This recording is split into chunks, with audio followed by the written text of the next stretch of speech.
बिस्मिल्लाहिर्रहमानिर्रहीम। कल के लेक्चर में जो चीज हमने पढ़ी थी हम इसको ओवरव्यू कर लेते हैं। पाकिस्तान अफेयर्स का हमने लेक्चर मैंने आपको पढ़ाया था, जिसमें हमने स्टार्ट लिया था एंग्लो सिख वॉर से। 1845 से 46 की हमने बात की थी, फिर वॉर ऑफ इंडिपेंडेंस की बात की। इसके साथ हमने गवर्नर जनरल से जब चेंज हुआ वाइसरॉय में, हमने उसकी बात की। इसके बाद हमने सेक्रेटरी ऑफ स्टेट की जब एक पोस्ट क्रिएट की गई 1858 में, उसकी बात की। यार ये इसकी आवाज कम। चलें, अच्छा। उसके बाद हमने सर सैयद अहमद खान के बारे में बात की कि इनकी तालीमी खिदमात क्या हैं, कैसे इन्होंने मुरादाबाद स्कूल बनाया, गाजीपुर स्कूल बनाया, गाजीपुर साइंटिफिक सोसाइटी बनाई। और जब अमेरिका में गुलामी स्लेवरी को खत्म किया गया, तो उसके बाद ये इसके बारे में हमने बात की। सर सैयद के अलीगढ़ स्कूल की बात की, सर सैयद के अलीगढ़ कॉलेज की हमने बात की। उसके साथ साथ जो है हमने इंडियन नेशनल कांग्रेस कब बनी उसकी बात की, जवाहरलाल नेहरू कब पैदा हुए, चौधरी रहमत अली कब पैदा हुए, पाकिस्तान अफगानिस्तान बॉर्डर की हमने बात की। उसके बाद हमने जो माइक्स म्यूट कर लें, उसके बाद हमने partition of Bengal the most important event, इसकी हमने बात की। किस तरह से बंगाल की पार्टीशन हुई, ईस्ट बंगाल और वेस्ट बंगाल किस तरह से बना। और मुसलमानों को वेस्ट मिला, और जो दूसरे ब्रिटिश थे, जो इंडियंस थे, हिंदू थे, मेजोरिटी थे, उनको ईस्ट मिला। और किस तरह शिमला डेपुटेशन हुआ, सर आगा खान ने क्या काम किया। सर आगा खान किस तरह से 35 लोगों को लेकर मिंटू मॉर्ले के पास गए। Mintu was the viceroy and Morley was the secretary of state. All India Muslim league का क्याम दिया बना। मिंटू मॉर्ले रिफॉर्म्स 1909 में पहली दफा हुई, जब इनको सेपरेट इलेक्टोरेट का मुसलमानों को हक हासिल हुआ। और उसके बाद इंडियंस के प्रेशर के बाद, बहुत ज्यादा प्रेशर के बाद, जैसे ये जो बंगाल की पार्टीशन हुई थी वो खत्म हो गई थी। मौलाना मोहम्मद अली जौहर का क्या रोल रहा था, इन्होंने कॉमरेड न्यूज़पेपर आगाज किया था। उसके बाद इसमें इन्होंने अल हलाल का आगाज किया। असारुल सनादीद हवाले से लखनऊ पैक्ट, रॉलेट एक्ट को ब्लैक लॉ क्यों कहा जाता था, लोगों ने इसकी क्यों इतनी ज्यादा मुखालफत की थी। जलियांवाला बाग इंसिडेंट के बारे में आपको बताया। खिलाफत मूवमेंट, चोरा चोरी इंसिडेंट की हमने बात की। इस तरह लोगों ने रॉलेट एक्ट को ब्लैक लॉ कहते हुए, जिसको कायदे आजम ने भी रिजेक्ट किया था कि हम रॉलेट लॉ को नहीं मानते। और इन्होंने फिर बहुत ज्यादा जलियांवाला बाग इंसिडेंट हुआ, जनरल डायर ने किस तरह लोगों के ऊपर खुली फायर्स चला दी और लोगों को कत्ल किया, और इसके अगेंस्ट इसकी मुखालफत करते हुए चोरा चोरी का इंसिडेंट हुआ, और इन्होंने 21 पुलिस स्टेशन जो मुसलमानों ने और इंडियंस ने इन रिटेलिएशन ऑफ ब्रिटिश जला दिए। इकबाल को सर का खिताब 1922 में मिला। प्याम मशरिक, ऑटोमन एम्पायर, साइमन कमीशन के हवाले से मैंने आपको बताया। नेहरू रिपोर्ट के बारे में बताया। इसमें 3 अमेंडमेंट्स कायदे आजम ने कहा था कि हम सेपरेट इलेक्टोरेट छोड़ देते हैं अगर आप हमारी 3 बातें मान लें।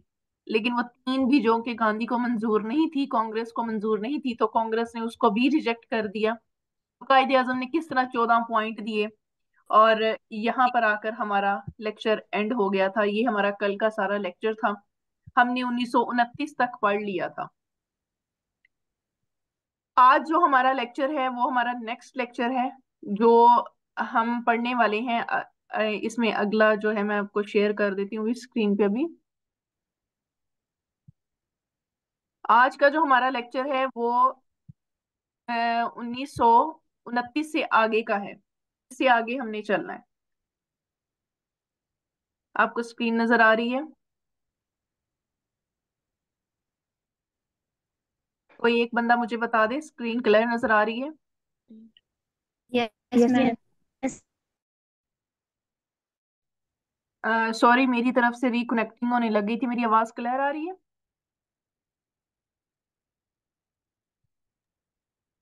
जी, क्लियर है मेरी आवाज? हम स्टार्ट करें? एक दफा मुझे वेरीफाई कर दें ताकि हम इसको स्टार्ट कर लेते हैं, हम आज के लेक्चर को। देर आ रही है। ओके, ठीक हो गया। इसकी मैं जरा एडजस्ट हूँ। स्क्रीन आपको मेरे ख्याल में नहीं नजर आ रही होगी।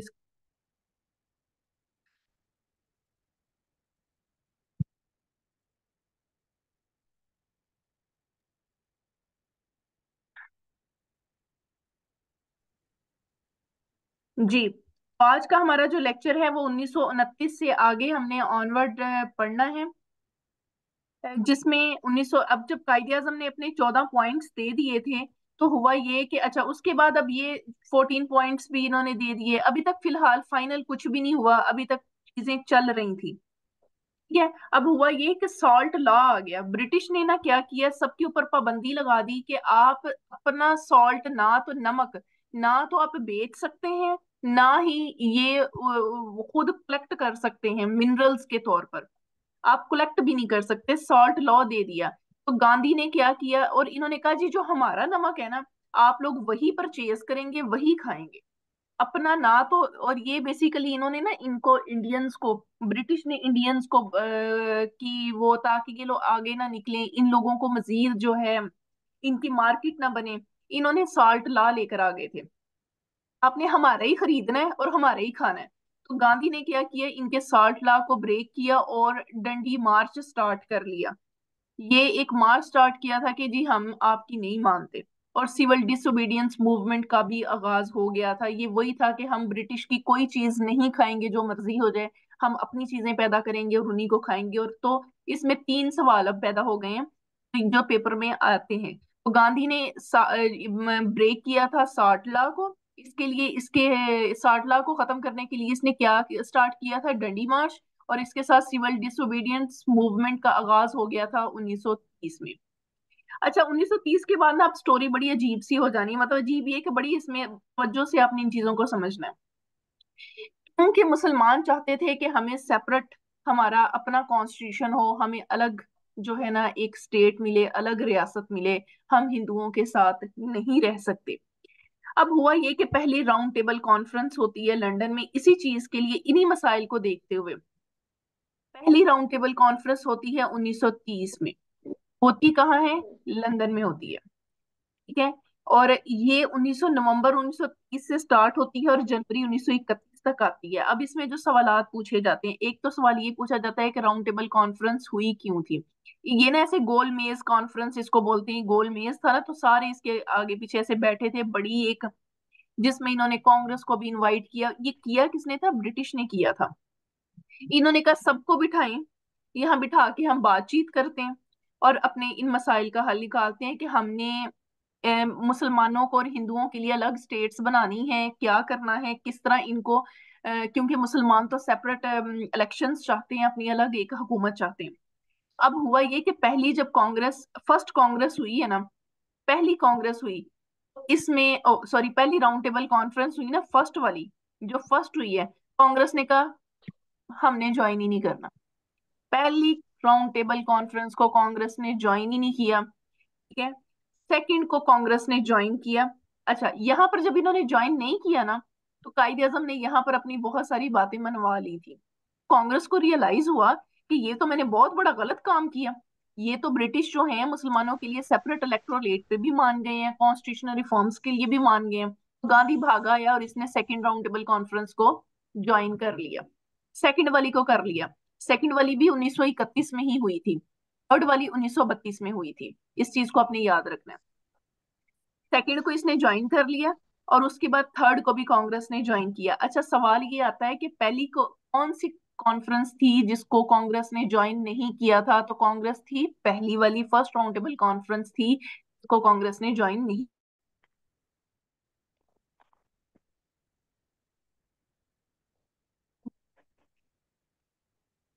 अच्छा जी, डिस्कनेक्ट, पता नहीं आज नेटवर्क मस्तियां क्यों कर रहा है हमारे साथ। चलें, अच्छा। तो सवाल पूछा जाता है कि कौन थे जिन्होंने तीनों को ज्वाइन किया, तो वो थे जफर अली खान।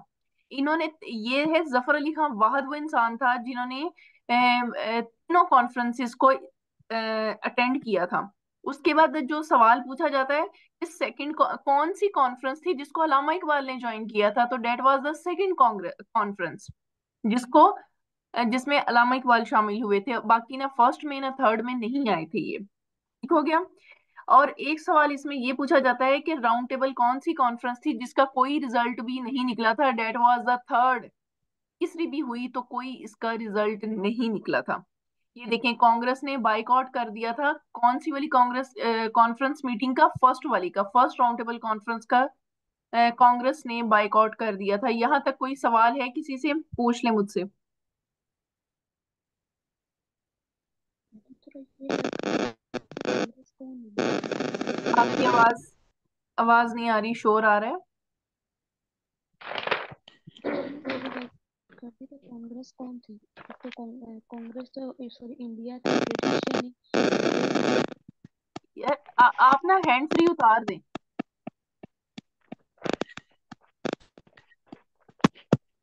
हैंड फ्री उतार दें आप। ओके मैम, ये बता दें कि जो कांग्रेस थी ना वो तो इंडिया की थी। जी। ठीक है।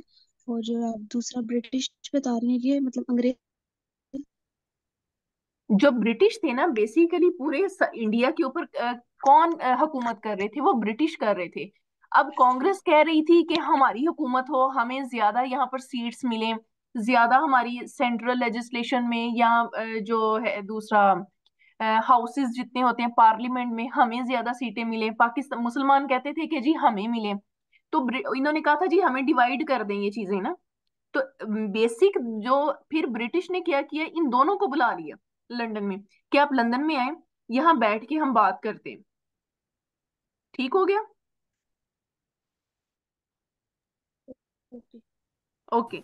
मैम ये नेक्स्ट। बता दें कि कौन सी अनसक्सेसफुल रही थी और कौन सी सक्सेसफुल रही थी, मतलब कि सक्सेसफुल इनका क्या एंड पे रिजल्ट क्या आया था। कोई रिजल्ट नहीं निकला था, सक्सेस हुई ही नहीं थी। ये बेफायदा गई थी, इसका कोई फायदा नहीं हुआ था। हुआ ये कि अब यहाँ पर आकर ना जब ये सारा कुछ हुआ है, जो फर्स्ट राउंड टेबल कॉन्फ्रेंस थी, फर्स्ट वाली में मौलाना मोहम्मद अली जौहर भी मौजूद थे। इधर मैं लिख देती हूँ, मौलाना मोहम्मद अली जौहर भी इसमें शामिल थे। मौलाना मोहम्मद अली जौहर ने कहा था, यहाँ पर इनके हिस्टोरिकल अल्फाज थे 1931 में।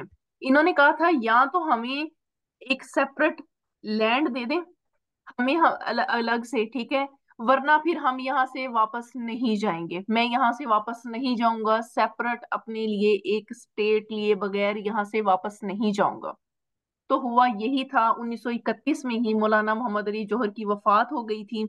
और ये जो है जेरूसलम में ये दफन है। ये सवाल पूछा जाता है कि मौलाना मोहम्मद अली जौहर कहाँ पर दफन है? जेरूसलम में। और इंटरव्यू के हवाले से ये सवाल किया जाता है कि मौलाना मोहम्मद अली जौहर के बारे में आप क्या जानते हैं? यही इनका सबसे बड़ा कारनामा था कि राउंड टेबल कि पहले तो इनका वो कॉमरेड वाली बात, फिर हमने बताया कि इन्होंने कॉमरेड इशू किया था, ठीक है, अल हिलाल इशू किया था, सॉरी हमदर्द। और उसके बाद राउंड टेबल कॉन्फ्रेंस में इनका ये रोल था कि इन्होंने फर्स्ट राउंड टेबल कॉन्फ्रेंस इन्होंने ज्वाइन की थी। और वहां पर इन्होंने कहा था we want a separate homeland, otherwise give us place to buried here. या तो हमें अलहदा जमीन दे दें या फिर हमें दफन होने के लिए यहाँ पे जमीन दे दें, हम पर यहाँ से खाली हाथ वापस नहीं जाएंगे। और इनकी उसी साल ही वफात हो गई थी, इसलिए इनको जेरूसलम में दफन किया गया है। ये मौलाना मोहम्मद अली जौहर के बारे में इंटरव्यू एफपीएससी में ये पूछा गया था मेरे से। उसके बाद होता क्या है, जब 1900 अच्छा जब 1930 में गांधी नहीं ना आता है, पहली राउंड टेबल कॉन्फ्रेंस में नहीं आता, ये बाइकआउट कर देता है जी हम आते ही नहीं है इंग्लैंड में, हम नहीं आएंगे लंदन में। तो होता ये है कि वहां का जो वॉइस रॉय होता है ना, उसका नाम था लॉर्ड आयरन। देखिए सेकंड इसने अटेंड की है, क्यों की है? वो इसलिए कि जो लॉर्ड आयरन था ना, उसने गांधी को बुलाया और उसे कहा कि तुम second round table conference attend करो। तुम नहीं करोगे, कांग्रेस एक बहुत बड़ी पार्टी है, अगर तुम नहीं आओगे तो फिर ये मसले का हल नहीं निकलेगा, इसलिए तुम्हें आना होगा। और इसके बदले में फिर गांधी ने कहा ठीक है, तुम मेरे 90,000 पॉलिटिशियंस जो है ना उनको आजाद करो, मैं तब अटेंड करूंगा। इन्होंने फिर अपने जितने भी पॉलिटिशियंस, आपको पता है ना रॉलेट एक्ट में मैंने क्या कहा था कि बहुत सारे लोगों को इन्होंने अरेस्ट कर लिया था, जिस पे शक होता उसे अरेस्ट कर लेते। तो गांधी ने कहा जी मेरे 90,000 जो पॉलिटिशियंस है ना उनको तुम प्रिजनर्स उनको आजाद करो, मैं तुम्हारी अटेंड करूंगा। तो उन्होंने आजाद कर दिया था, जिसे जब आजाद जो किया गया था इसे गांधी आयरन पैक्ट बोलते हैं। और फिर ये 1931 में हुआ। और फिर गांधी ने आके second round table conference attend की, लेकिन कोई फायदा नहीं हुआ इसकी इतनी मिन्नतें करने का भी, क्योंकि फायदा उसका कोई भी नहीं निकला था। इसी तरह से और फिर जब इसने second round table conference attend की थी ना, तो तभी इसने फिर जो सिविल डिसोबीडियंस मूवमेंट इसने स्टार्ट की थी, जो सॉल्ट लॉ के अगेंस्ट थी और वो बाकी सारे मामला, तो वो इसने वो भी खत्म कर दी थी। ये भी सवाल पूछा जाता है कि सिविल डिसोबीडियंट मूवमेंट स्टार्ट कब हुई थी 1930 में, खत्म कब हुई 1931 में, और क्यों खत्म हुई? Because of Gandhi Irwin pact हो चुका था। Is it clear? Is it yes clear? Ma'am. Okay ji, next चलते हैं, आगे चलते हैं। अभी कॉमरेड कॉमरेड पे थोड़ा सा डिस्कस कर दें जरा। हमने कल वाली क्लास अटेंड नहीं की, तो कॉमरेड का जरा क्लियर कर दें। अच्छा, कॉमरेड, बेसिकली कॉमरेड एक न्यूज़पेपर का नाम है। कॉमरेड और हमदर्द ये दोनों न्यूज़पेपर हैं जिसे मौलाना मोहम्मद अली जौहर ने इशू किया था। कॉमरेड को कलकत्ता से किया था और जो हमदर्द है उसको दिल्ली से किया था। एक को 1912 में किया था और एक को 1911 में किया था। 11 12, जरा कोई कल वाला बच्चा बताए मुझे। 1913। उन्नीस सौ 1913, तेरह 1913 में था। एक को 12 में। नहीं, एक को 11 में किया था, 1911। हाँ, 1911 1912 में में जो है ना। कॉमरेड को और 1912 में हमदर्द को। नहीं, 1913 में किया था हमदर्द को। हाँ यस मैम, अल हिलाल 1912 में। हाँ, अल हिलाल 1912 का था जी। ये चीजें, ये न्यूज़पेपर की बात की जा रही थी। अच्छा जी, उसके बाद अब हुआ ओके। ये कि जब सिविल डिसोबीडियंस 1900 हुआ ना, ये जब इसका कोई हल भी ना निकला, सेकेंड राउंड टेबल कॉन्फ्रेंस भी होगी, लेकिन जब कोई भी उसका मतलब ना गांधी मुसलमानों के सेपरेट इलेक्टोरेट को माने, ना उनकी एग्जिस्टेंस को माने, ना माइनॉरिटीज के राइट्स को माने, कुछ भी ना हुआ, तो कायदे आजम दिल बर्दाश्त हो गए और ये सेल्फ एग्जाइल में चले गए 1931 में। मतलब इतने डिसअपॉइंट हुए कि यार ये क्या हो रहा है। सेल्फ एग्जाइल में मतलब खुद को आइसोलेट कर लिया कि मैं नहीं कुछ भी कर सकता। तो 1931 में ये सेकंड राउंड टेबल कॉन्फ्रेंस के बाद ये सेल्फ एग्जाइल में चले गए और इन्होंने second round table conference attend नहीं की थी। और वो किन्होंने अटेंड की थी? सब में तीनों में, जिन्होंने तीनों में अटेंड किए वो कौन थे? कोई एक बच्चा बताए। जफर अली खान। जफर जफर अली अली खान। खान। इन्होंने तीनों अटेंड की थी, तो इनके भी हाफ पे फिर वो लोग गए थे। तो थर्ड राउंड टेबल कॉन्फ्रेंस जो 1932 में हुई है, जफर अली खान ने अटेंड की, कायद आजम ने अटेंड नहीं की थी। खैर, इसका भी कोई जवाब नहीं निकला। इन राउंड टेबल कॉन्फ्रेंस का कोई फायदा नहीं हुआ, नो रिजल्ट्स। अब जब रिजल्ट्स नहीं निकले तो फिर क्या हुआ? 1932 में एक कम्युनल अवार्ड पेश किया गया। ये ब्रिटिश था, एक न्यू वॉइस ट्राई आ गया। अच्छा, पहले लॉर्ड आयरन की मैंने बात की है, एक लॉर्ड कर्जन की भी बात की थी, ठीक है। तो ये सारे लॉर्ड्स चेंज होते रहे हैं। जैसे हमारे प्रेसिडेंट चेंज होते हैं एक स्पेसिफिक पीरियड के बाद, ऐसे ही लॉर्ड्स भी चेंज होते हैं, वॉइसराय भी चेंज होते हैं। अब जो वॉइसराय था वो रमसे मैकडोनाल्ड आ गया। 1932 में ये लेकर आया कम्युनल अवार्ड। इसमें इसने कहा, when nothing was decided in round table conference, जब कुछ भी राउंड टेबल कॉन्फ्रेंस में डिसाइड ना हुआ, तो रमसे मैकडोनल्ड एक नया प्लान लेकर आया जिसे कम्युनल अवार्ड कहा गया। इसमें उसने कहा कि मुस्लिम डिमांड जो सेपरेट इलेक्टोरेट की है उसे हम रिटेन करेंगे, हम उसे मानेंगे, but majority of Muslim in Punjab and Bengal were reduced from majority to minority. ले जी, ये अब मुसलमानों के सेपरेट इलेक्टोरेट को तो मानना है, लेकिन जहां पर मुसलमान मेजोरिटी में है उनको माइनॉरिटी बना दिया जाए। तो कायदे उन्होंने कहा माफी दे दो, हमें बख्श दो, हमें ये नहीं चाहिए।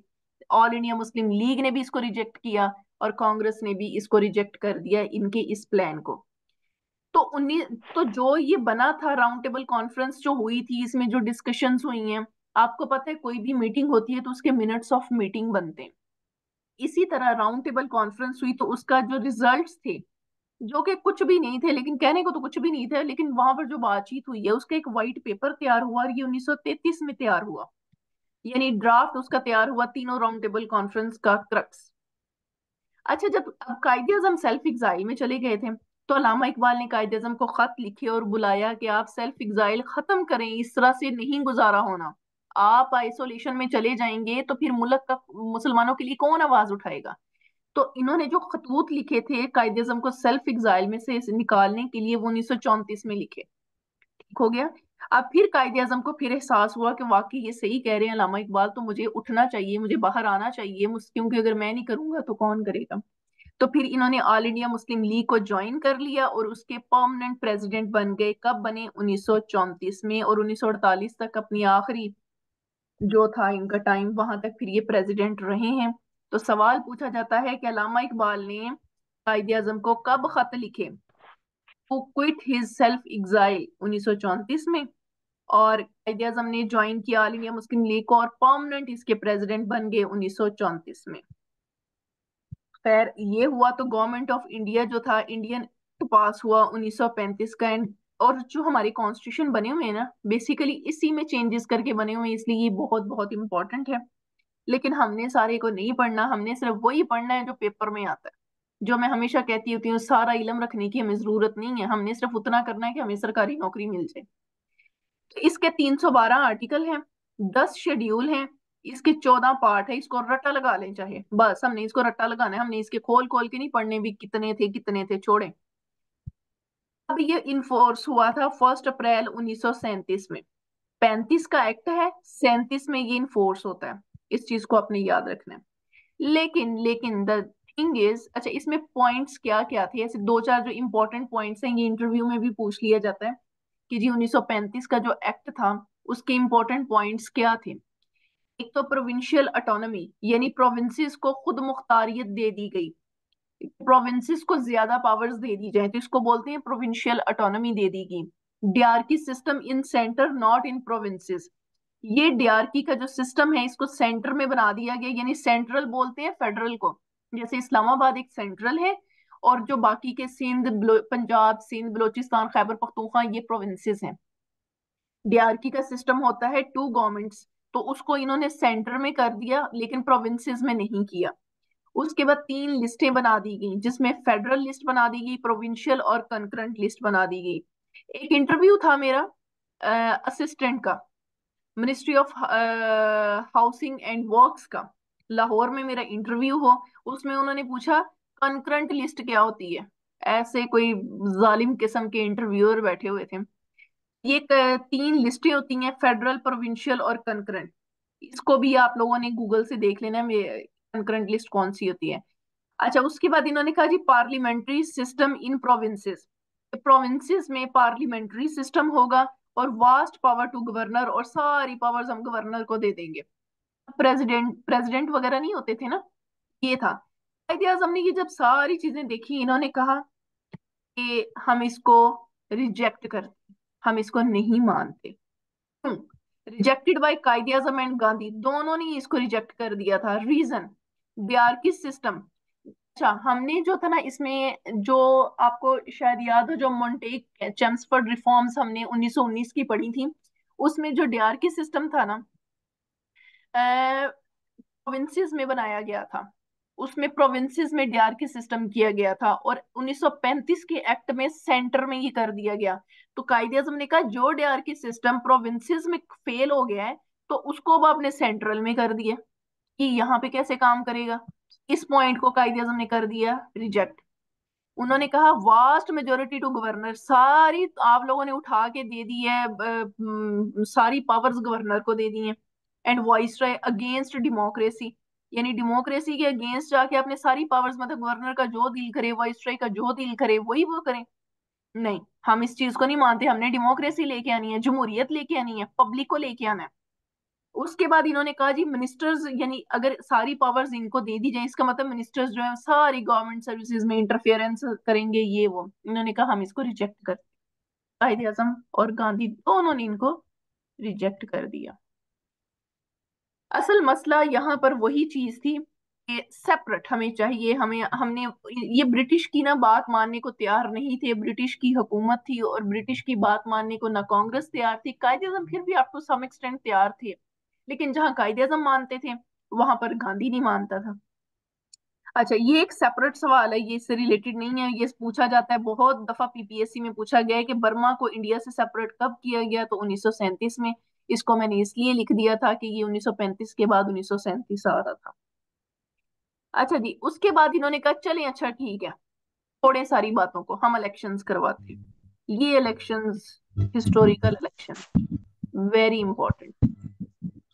आप इंडिया की जी और वाइसराय किस जी जी। किस वाइस किनको बोलते हैं, इसको थोड़ा एक्सप्लेन कर दे।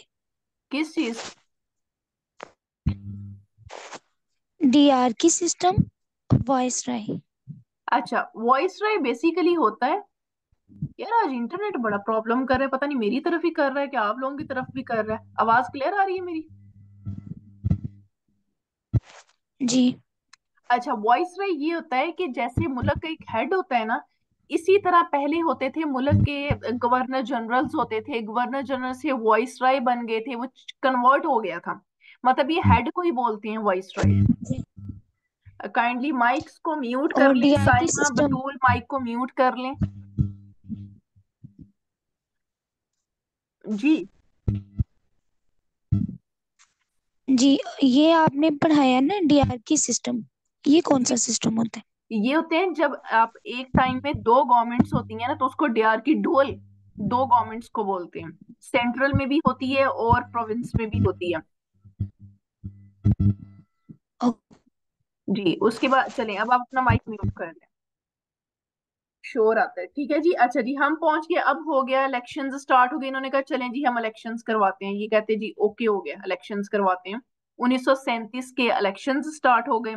अच्छा, 9 मिनट बाद हमारी जो है ये मीटिंग एंड होगी, हम दोबारा से फिर मैं लिंक शेयर करूंगी, आप सब बच्चों ने भाग के आ जाना है, ठीक है। अच्छा जी, 1937 का हुआ इलेक्शन। ये इलेक्शंस मजे का था, मजे का इस तरह से था, इसमें बड़ी चेंजेस आएंगी। यार ये आज नेटवर्क का शदीद मसला आ रहा है, अल्लाह ही जाने ये आज क्या हो गया। कल इतनी अच्छी हमारी स्मूथ क्लास चलती रही है।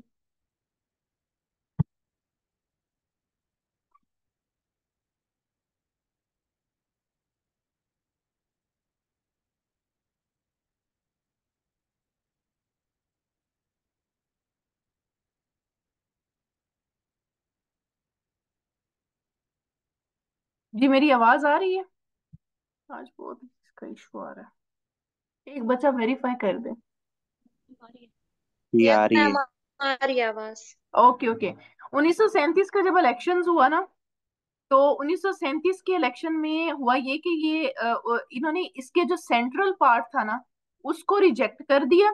बट जो प्रोविंशियल इन्होंने कहा था कि प्रोविंस को ऑटोनॉमी दी जाए, वो इन्होंने एक्सेप्ट कर लिया। इतने हिस्से को इन्होंने एक्सेप्ट कर लिया था कि प्रोविंशियल ऑटोनॉमी दी जाए, वो ठीक है। लेकिन अगर आप जो डीआरकी को सेंटर में कर रहे हैं, सेंट्रल पार्ट बना रहे हैं, जो कि मॉन्टेक चैम्सफोर्ड रिफॉर्म्स में पहले ही वो फेल हो चुका था एट प्रोविंशियल लेवल, अब आप उसको 1935 के एक्ट में सेंट्रल में कर रहे हैं, हम उसको रिजेक्ट करते हैं। लेकिन जो आपने प्रोविंशियल्स को ऑटोनॉमी दी है, उसको खुद मुख्तारियत दी है, हम उसको एक्सेप्ट करते हैं। तो इसलिए 1937 के इलेक्शंस में 1935 के प्रोविंशियल पार्ट को एक्सेप्ट कर लिया गया था। एक चीज तो ये हुई। उसके बाद इलेक्शंस हुए हैं, और इसमें अब आपने, इसमें 1937 के इलेक्शंस में कांग्रेस जीत चुकी थी, मगर मुसलमान इसमें हार चुके थे। जब कांग्रेस जीती तो इन्होंने 8 प्रोविंसेस में, 8 प्रोविंसेस आपने याद रखनी है, ये एमसीक्यूज पूछा जाता है, कितने प्रोविंसेस में कांग्रेस ने अपनी हुकूमत बनाई? 8 प्रोविंसेस में। जैसे अब हमारे 4 प्रोविंसेस है ना, या 5 हैं, ठीक है, तब 8 प्रोविंसेस होते थे। तो 8 प्रोविंसेस में कांग्रेस ने मिनिस्ट्रीज बनाई, जबकि मुसलमान किसी एक में भी मिनिस्ट्री बनानी अपनी कामयाब नहीं हो सके। मिनिस्ट्री बनाने का मतलब क्या होता है? मिनिस्ट्री बनाने का मतलब ये होता है कि फॉर एग्जाम्पल हमारे पाकिस्तान में जैसे फाइनेंस की मिनिस्ट्री है, हमारे इधर प्लानिंग की मिनिस्ट्री है, बहुत सारी मिनिस्ट्रीज हैं। तो ये मिनिस्ट्रीज फिर वर्क करती हैं, ज़ाहिर है वो अपने प्रोविंस को कवर करती हैं। तो इन्होंने अपनी अपनी मिनिस्ट्रियां 8 सूबों में बना ली, कांग्रेस के वहां पर बंदे आके बैठे, कांग्रेस के मिनिस्टर आके बैठे। तो जो कांग्रेस का बंदा होगा वो कांग्रेस के हक में ही फैसले करेगा ना, उसी के हक में सारी प्लानिंग करेगा। तो मुस्लिम मुस्लिम लीग यहाँ पर हार चुकी थी। जब इन्होंने क्या किया, फॉर्मेशन ऑफ कांग्रेस मिनिस्ट्रीज, जब कांग्रेस के मिनिस्टर आके बैठे हैं ना, असल मुसलमानों पर तो सितम तब हुआ। टोटल 11 प्रोविंसेस थे, जिसमें से 8 में आके कांग्रेस के मिनिस्टर आके बैठ गए, और जालिम मुसलमानों पर जुल्म और सितम की इंतहा कर दी उन मिनिस्टरों ने। ये आपने याद रखना है कि टोटल कितने प्रोविंस थे? 11। और इन्होंने मिनिस्ट्रियां कितनों में बनाई? 8 में। ये सवाल पूछा जाता है।